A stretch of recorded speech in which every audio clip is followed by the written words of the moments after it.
Welcome to Gaia's Love, a podcast of brief messages to help humanity bridge the gap to the new earth.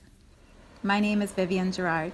It is my delight to be a scribe for consciousness today, sharing the wisdom that flows through from Source. Here we go.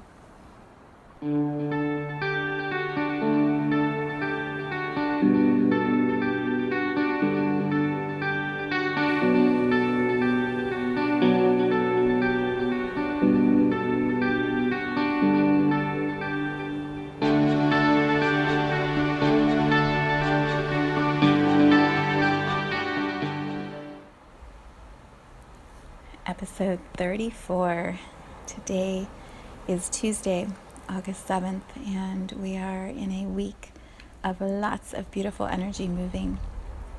Yesterday's podcast was titled Transmissions, and it was all about the way that energy is available for us to access and integrate and expand, and simply paying attention allows us to have that experience. So today, as we move through this energy portal that's called the Lion's Gate, today, tomorrow, for a little while longer, there is what I'm calling an opening in our awareness, an opening in our consciousness, an opening collectively, an opening individually for old stuff to go away, old patterns, old beliefs, old judgments to go away, and spaciousness to exist. Typically, when we have spaciousness, we try to fill it because we're a little uncomfortable with empty space, the unknown. So scary.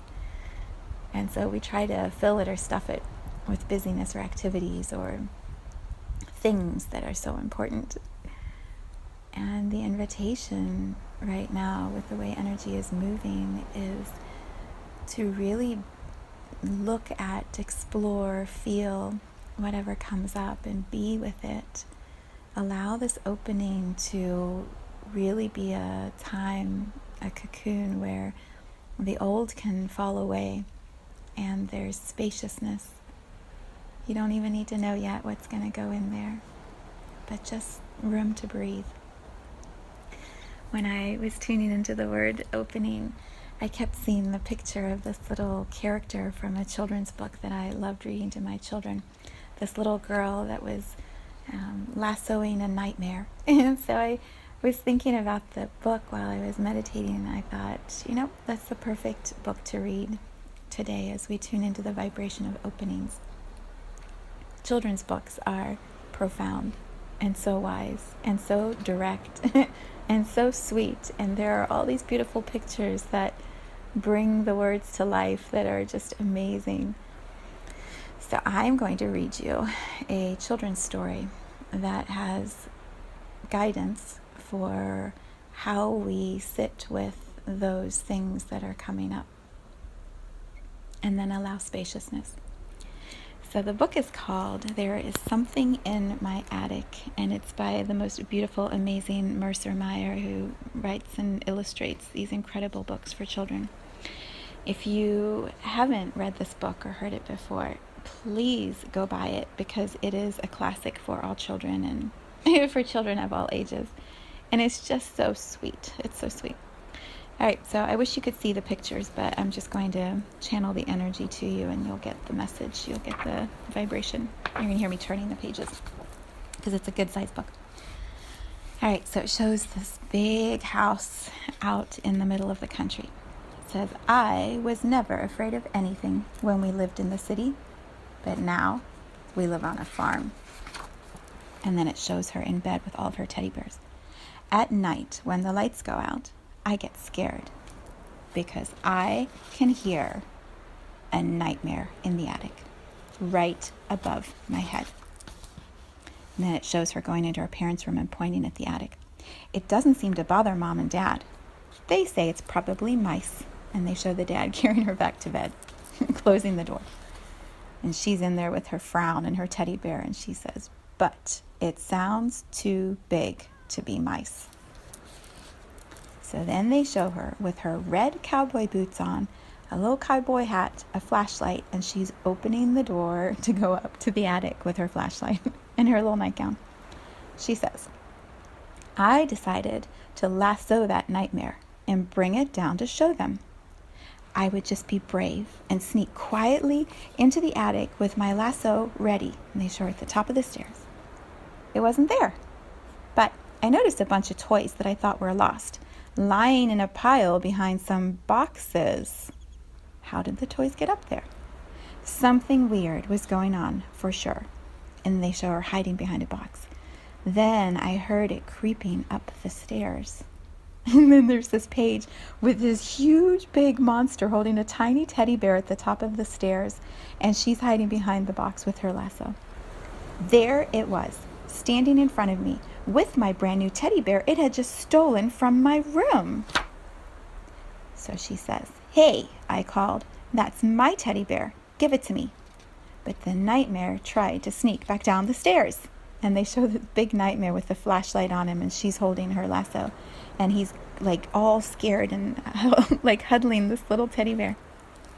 So I chased it, and they show the monster running down, the nightmare running down the stairs, holding the teddy bear, her running down in her cowboy boots with the lasso, trying to get him with her flashlight.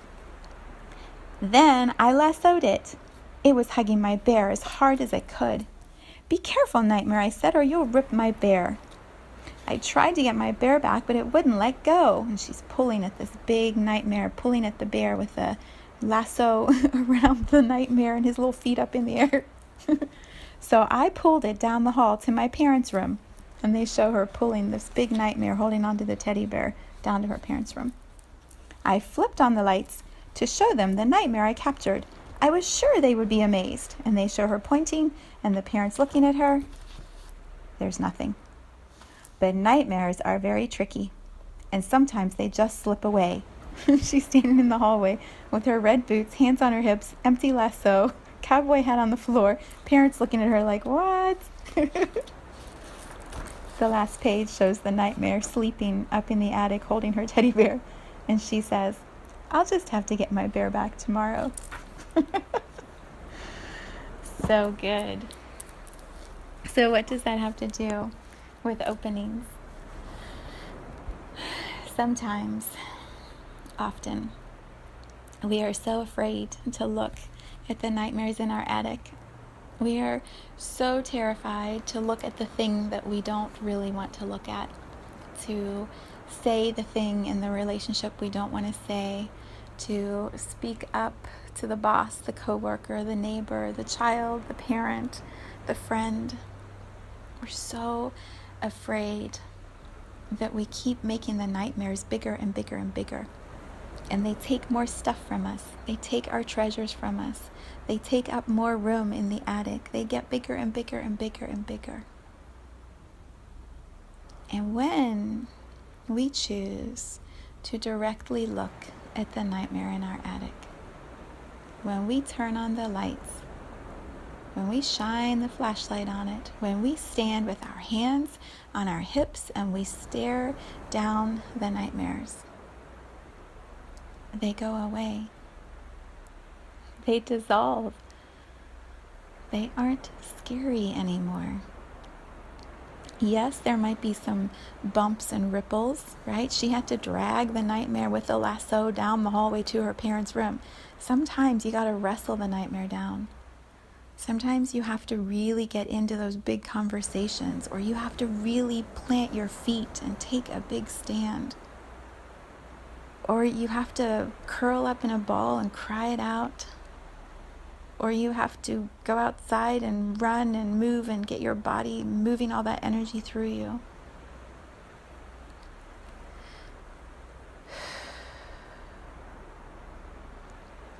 When we face the nightmares in our attic, they dissolve.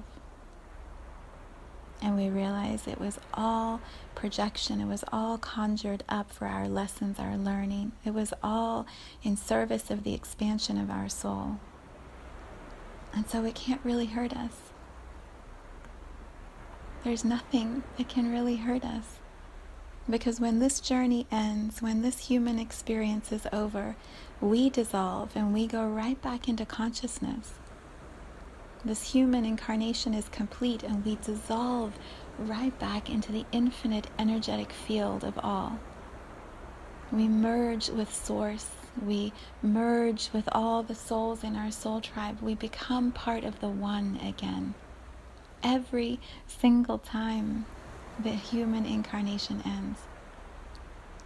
So really, what is there to be afraid of? Pull the nightmares out of the attic, face them head on, allow the energy of this opening right now, this opening in consciousness, this opening of the veil, this opening of all possibilities being available. Look at the nightmares, call them out, and then stand firm. Allow them to dissolve.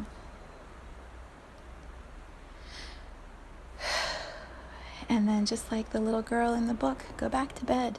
Go back to bed, sleep it off. When you wake up in the morning, you can go get your treasures from the attic, because the nightmare won't be there. That's what's possible this week.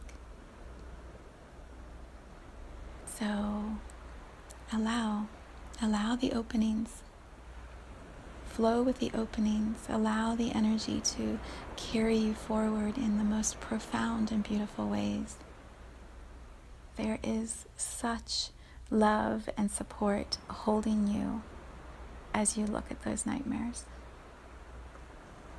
Call in your angels, your guides, the energy of this one universal field that we are all a part of. Call it all in. Stand firm.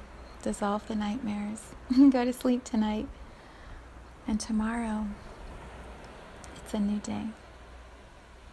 It's a new day.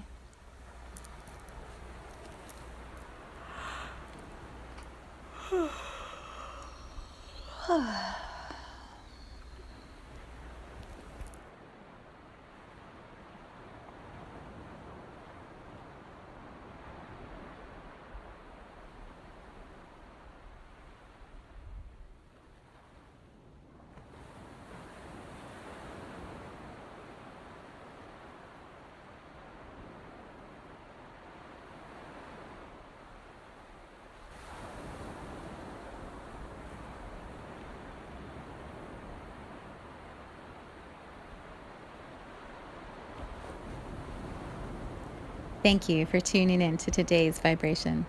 Let's take this message of pure love out into all of our communities and continue expanding love here on Gaia. So much love from my heart to yours.